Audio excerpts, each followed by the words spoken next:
আসসালামু আলাইকুম ওয়া রাহমাতুল্লাহি ওয়া বারাকাতুহু। মাগফিরাত কাছে এবং দূরে যে যেখান থেকে দেখছেন সকলকে জানাচ্ছি প্রাণঢাল অভিনন্দন ও মোবারকবাদ। আজকে আপনাদের সামনে এমন একটা বিষয় নিয়ে আলোচনা করব যেটা অতীব গুরুত্বপূর্ণ বিষয়। অনেক মানুষ প্রশ্ন করে যে আল্লাহ রাব্বুল আলামিন হযরত আদম আলাইহিস সালামকে কার শুরুতে বানিয়েছেন। কেউ কেউ প্রশ্ন করেন শুনেছি আল্লাহ নাকি আদমকে আল্লাহর শুরুতে বানিয়েছে, তবে মা হাওয়াকে কার শুরুতে বানিয়েছে। এটা এখানে একটা রহস্যময় কথা। এই বিষয় সম্পর্কে আলোচনা করার চেষ্টা করব। দেখুন, আদম আলাইহিস সালাতু ওয়াস সালাম এবং হাওয়া আলাইহিস সালাতু ওয়াস সালাম সম্পর্কে যদি আমরা জানতে হয়, বুঝতে হয়, তাহলে যে বিষয়টা আগে জানা দরকার সেটা হচ্ছে যে আদম শব্দটা কি, আদম শব্দটা কোথা থেকে আসলো, আদম শব্দের মধ্যে কি রহস্য নিহিত আছে। আল্লাহ রাব্বুল আলামিন হযরত আদম আলাইহিস সালাতু ওয়াস সালামকে আল্লাহর শুরুতে বানিয়েছেন, যেটা হাদিসে এবং কোরআনে আছে। আল্লাহ বলেন খালাকাল্লাহু আদম আলা শুরুতিহি, আদমকে বানাইছি আমার শুরুতে, যেটা হাদিসে আছে। তাহলে আদম আলাইহিস সালাতু ওয়াস সালামকে আল্লাহর শুরুতে বানিয়েছেন, তাহলে প্রশ্ন তো আসতেই পারে মা হাওয়াকে কার শুরুতে বানিয়েছেন। আদম এবং মা হাওয়া এটা আলাদা করে আমরা দেখার চেষ্টা করি। আসলে আদমের তথ্য বিশ্লেষণ করার আমরা চেষ্টা করি না, আদম কি জিনিস সেটা আমরা বোঝার চেষ্টা করি না। সত্যের উপরে প্রতিষ্ঠিত থাকতে হলে সত্য তথ্যগুলি আমাদেরকে বোঝার চেষ্টা করতে হবে, অন্যথায় কখনো আপনি সত্য বুঝতে পারবেন না। আল্লাহ রাব্বুল আলামিন এমন এক স্রষ্টা, যিনি দুনিয়াতে যা কিছু সৃষ্টি করেছেন, যা কিছু আল্লাহ রাব্বুল আলামিন দিয়েছেন, তার মধ্যে আল্লাহ রাব্বুল আলামিন কিছু রহস্যগুলিকে গোপন রাখার চেষ্টা করেছেন।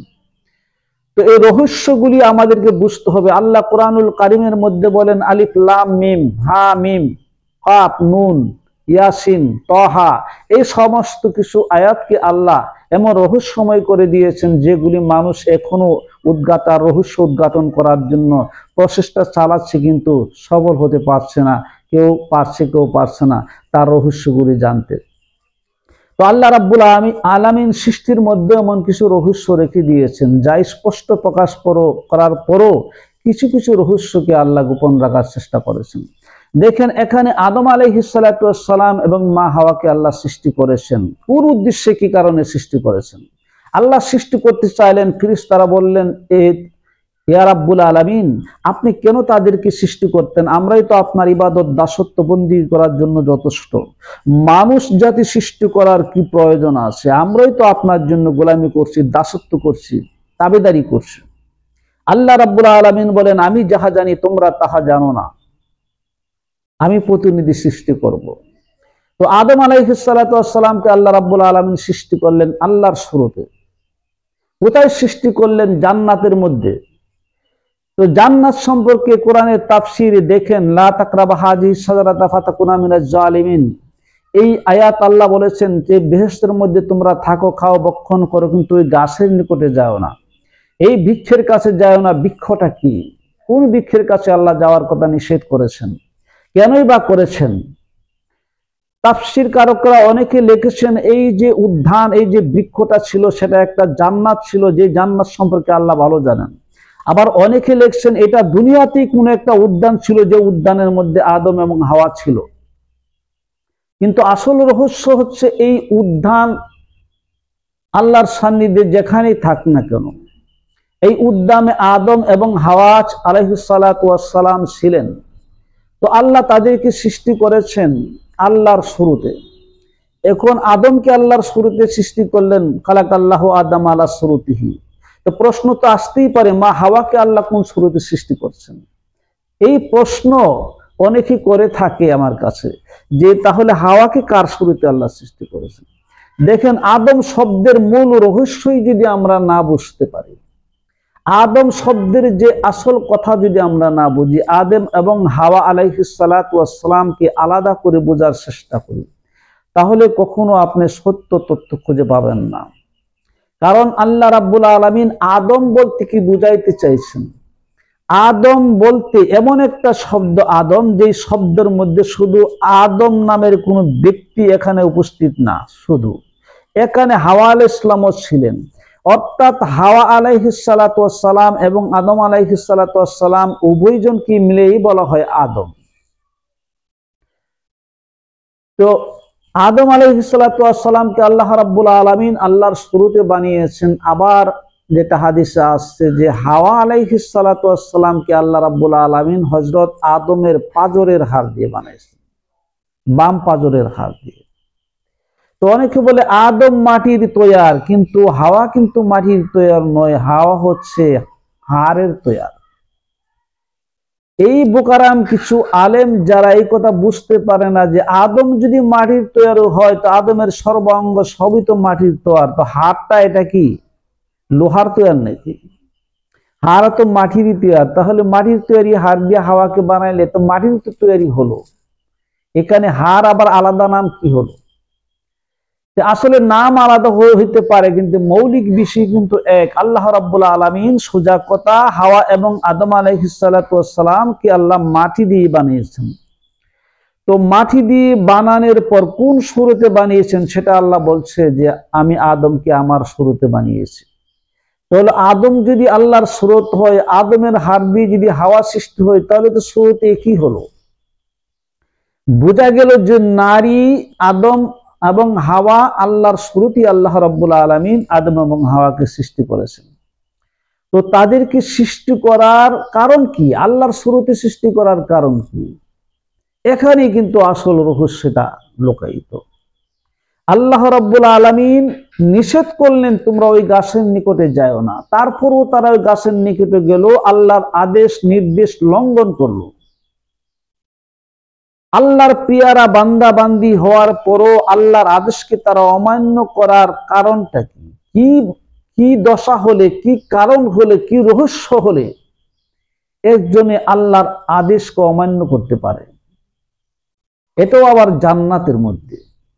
এই বিষয়টা যদি, রহস্যটা যদি আমরা না বুঝি তাহলে বুঝতে হবে। অনেকে গানে কো আদমকে বলিছে আল্লাহ গন্ধম সাইরো না, গন্ধমকে বলিছে আল্লাহ আদম সাইরো না, গানের কথা। কিন্তু বিষয়টা হলো যে কেউ কাউকে সারলো না। কি দেখে, কোন নেশাতে, কোন কারণে? এখানে আসল রহস্যটা। আল্লাহ বলেন আদমকে বানাইছি আমার শুরুতে। যে আল্লাহর যে সুরত, আল্লাহর যে মহারূপ, মহাসুরত, ঐশী সুরত, এই সুরতের চাইতে সুন্দর কোন সুরত আল্লাহর জমিনে নাই, 18,000 মাখলুকাতে নাই। আল্লাহ বলেন সকল সৃষ্টির চাইতে সুন্দর করে আমি মানুষ বানিয়েছি। খালাকাল ইনসানা ফি আহসানি তাকওয়িম, পরিপাটি করে, সুন্দর করে, মনোরম করে আমি মানুষকে বানিয়েছি, গুছিয়ে গাছিয়ে মানুষকে বানিয়েছি। সুতরাং মানুষের যে রূপ সেটা আমার রূপ, মানুষকে আমার শুরুতে বানিয়েছি। তাহলে আদম বলতে শুধু আদম নয়, হাওয়া নয়, গোটা মানব জাতিকে বোঝানো হয়েছে। তাহলে গোটা মানব জাতিকে আল্লাহ আল্লাহর শুরুতে বানিয়েছেন। এই জন্য নারীর রূপ আল্লাহর রূপ, আদমের রূপ আল্লাহর রূপ। অনেকে কথা বলে থাকে যে নারীর রূপ আল্লাহর রূপ, এই কথাটা শুনলে আবার অনেকে চমকে ওঠে, সেটা কি বলে? হ্যাঁ, সেটাই সত্য কথা। নারীর রূপ আল্লাহর রূপ, আদমের রূপ আল্লাহর রূপ। এই রূপ এমনই পাওয়ারফুল রূপ যেটা জান্নাতের মধ্যে হযরত আদম আলাইহিস সালাতু ওয়াস সালামের মধ্যে যখন আল্লাহর রূপ ফিট করলেন, হাওয়া যখন দেখলেন হাওয়া পাগল হয়ে গেল। আবার হাওয়ার মধ্যে যখন আল্লাহর রূপ ফিট করে দিলেন, আদম যখন তাকাইলো আদম পাগল হয়ে গেল। আর এই পাগল পাগলামির মধ্যে দিয়ে উন্মাদনা সৃষ্টি হয়ে গেল, প্রেমে পড়ে গেল, আকৃষ্ট হয়ে গেল, আকর্ষণ বিকর্ষণ সৃষ্টি হয়ে গেল, যার কারণে তারা সেখানে প্রেমের দেশ থেকে কামের দেশে চলে যাওয়ার উপক্রম হলো। আল্লাহ রাব্বুল আলামিন তাদেরকে, যেটা কোরআনের মধ্যে বলেছেন, তাদের বস্ত্র সতর উলঙ্গ হয়ে গেল, খুলে গেল, খসে পড়ে গেল। এটাতে কি বোঝা যাচ্ছে? তারা সেখানে এমন বিষয়ে লিপ্ত হয়েছিল যে বিষয়টা আল্লাহ রাব্বুল আলামিন বললেন এটার জায়গা এখানে নয়, তোমরা যেই দেশে চলে যাচ্ছ সেই দেশটা এটা নয়, এটার জন্য দরকার এই জান্নাত থেকে, এই উদ্যান থেকে তোমরা বের হয়ে যাও, এমন জায়গায় চলে যাও যেখানে আছে প্রেম, কাম, ভাব, আবেগ, আকর্ষণ, বিকর্ষণ। সেই জায়গাতে যাও, সেই জায়গাতে গিয়ে তোমরা এগুলা করো। তখন ওই জায়গাতে তারা চলে গেল, আল্লাহর জান্নাত থেকে তারা বের হয়ে গেল। আল্লাহ বললেন, আমি এদের মধ্যে দিয়ে তামাম দুনিয়াকে সংসার রূপে সাজাবো, মানুষ সৃষ্টি করব এবং প্রতিনিধি সৃষ্টি করব। তখনই ফেরেশতারা বলেছিল, আপনি কেন প্রতিনিধি করবেন, আমরাই তো আপনার জন্য যথেষ্ট। আমার আল্লাহ বললেন, আমি যাহা জানি তোমরা তাহা জানো না। এইভাবে আল্লাহ রাব্বুল আলামিন দুনিয়ার মধ্যে প্রেম খেলানির জন্য, আল্লাহর রূপ বিকাশ করার জন্য, আল্লাহর পরিচয় প্রকাশ করার জন্য, আল্লাহ নিজে প্রকাশ হওয়ার জন্য, আল্লাহর গুণকীর্তন, আল্লাহর যে এহসান দয়া, আল্লাহর যে ক্ষমতা কুদরত মহত্বগুলি প্রকাশ করার জন্য আল্লাহ রাব্বুল আলামিন এই আদম হাওয়াকে সৃষ্টি করে তাদের মাধ্যমে তামাম দুনিয়ার সকল মানব জাতি সৃষ্টি করলেন। তাহলে এখানে যে বিষয়টা জানা অতি জরুরি সেটা হচ্ছে যে আল্লাহ রাব্বুল আলামিন যে বললেন যে আদমকে আমার শুরুতে বানিয়েছি, তাহলে কথাই স্পষ্ট হয়ে গেল যে আদমের সুরত আল্লাহর সুরত, হাওয়ার সুরত আল্লাহর সুরত, নারীর সুরত আল্লাহর সুরত। এই সুরতের মধ্যে আসল যে ব্যাপারটা সেটা হচ্ছে, আপনি যদি মনে করেন, অনেকে প্রশ্ন করতে পারেন, তো মানব জাতি, আদম জাতি, পুরুষরাও তো একরকম সুরতের সবাই না, নারীরাও তো একরকম সুরতের সবাই না, কেউ কালো, কেউ ধলা, কেউ লাল, কেউ বিভিন্ন কালারের হয়ে থাকে, অঙ্গভঙ্গি রকম সকম ভিন্ন রকম হয়ে থাকে। তাহলে আল্লাহর কি এত জাত রূপ নাকি? এটা প্রশ্ন আসতেই পারে। আসল কথা হচ্ছে, এই বিষয়টা যদি কেউ প্রশ্ন করে এরকম, তাহলে বুঝতে হবে সে আল্লাহর যে সুরতের যে তথ্য, আল্লাহর যে রহস্য, ঐশী যে ক্ষমতা, সেটা সে বুঝতে পারে নাই।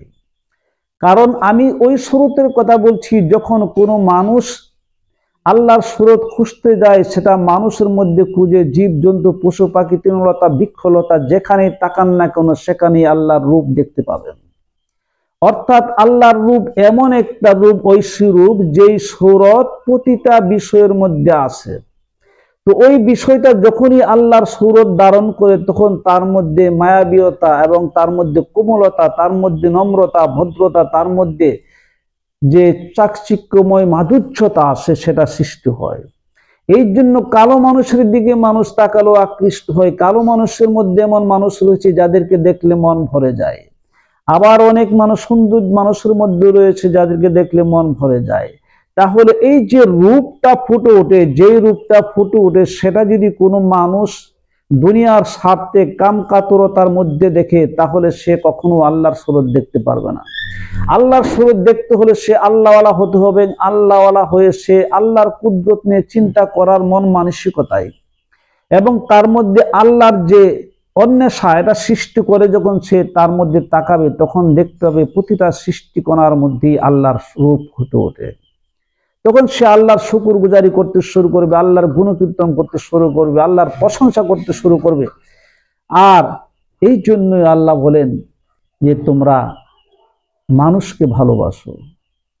মানব ভালোবাসা, মানব ধর্ম, মানুষের মধ্যে মানবতা, মানবের মধ্যে প্রেম ভালোবাসা, এটা যদি তোমার মধ্যে জাগরুক থাকে, তুমি যদি মানুষকে ভালোবাসতে পারো, তুমি যদি মানুষকে সম্মান করতে পারো, তাজিম করতে পারো, মানবতা তোমার ভিতরে সৃষ্টি করতে পারো, মানুষের বিবেকের বাইরের কাজ না করো, মানুষের বিবেকের উপরে আঘাত না করো, মানুষের বদনাম না করো, গীবত না করো, মানুষকে কষ্ট না দাও, মানুষকে গালি না দাও, বকা না দাও, সোজা কথা মানুষকে যদি তুমি ভালোবাসতে শিখো, তাহলে এইখানেই তুমি আল্লাহর রূপকে তুমি দেখতে পাবে।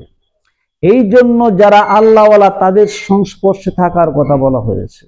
এই জন্য কোনো মানুষ দেখা গেছে যে গুরুর সংস্পর্শে এসে, পীরের সংস্পর্শে এসে, আল্লাহওয়ালাদের সংস্পর্শে এসে সে এখানে গুরু ভক্তির দ্বারা, প্রেম নিবেদনের দ্বারা সে একদিন নিজে আল্লাহওয়ালা হয়ে গেছে। কারণ সে আল্লাহর স্বরূপ বুঝতে পেরেছে।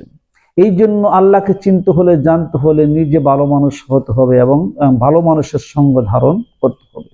আল্লাহ যেন সকলকে বোঝার তৌফিক দান করো। ওয়া আখিরি দাওয়ানা আলহামদুলিল্লাহি রাব্বিল আলামিন ওয়াসসালাতু ওয়াসসালামু আলা রাসূলিল কারীম।